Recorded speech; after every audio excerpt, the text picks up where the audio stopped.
Lep pozdrav, jaz sem Miha Bobič, sem zobozdravnik ortodont, kar pomeni, da je moja služba to, moje delo je to, da prestavljam zobe. V originalu, se pravi v štartu, smo ortodonti delali z mavčnimi modeli,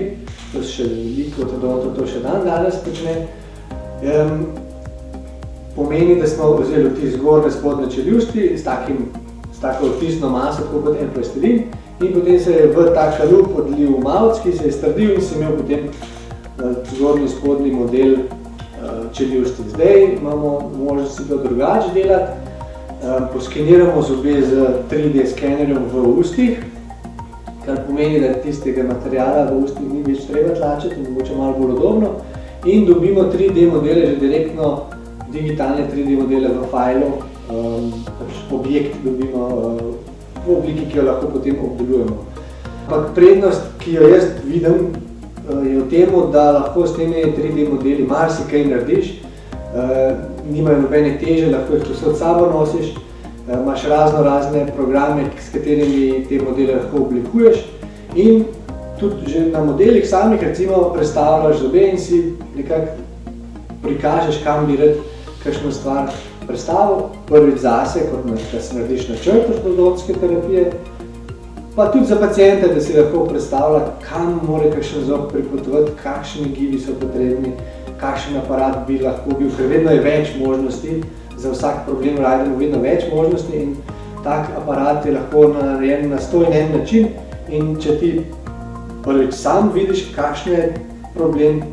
pa si postaviš rešitev, si lahko lažje predstavljaš, kakšno pot boš obral, in tudi pacientu seveda predstaviš, kakšno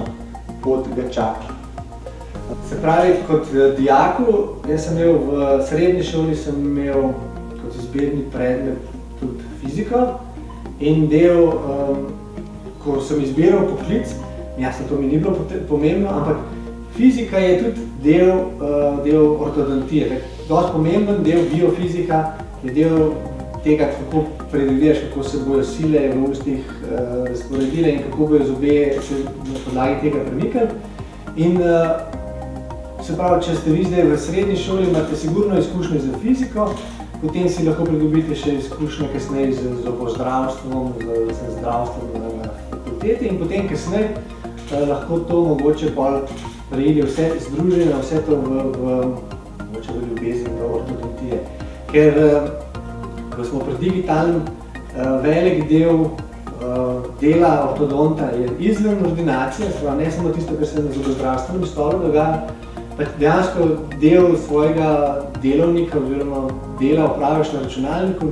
s fotografijami, z digitalnimi modeli, z digitalnimi rentgeni, in vse to poskušaš združiti v neko smiselno celoto. In dejansko, mogoče zdaj fizika in se ne sliši nekaj ful zabavno, ampak ko vse te stvari združiš, pa ko vidiš, kako delujejo, ko vidiš na fotografiji prej, fotografiji kasneje, kako so se dejansko stvari premaknile, kako si planiral, to je pa tisto, kar je zabavno.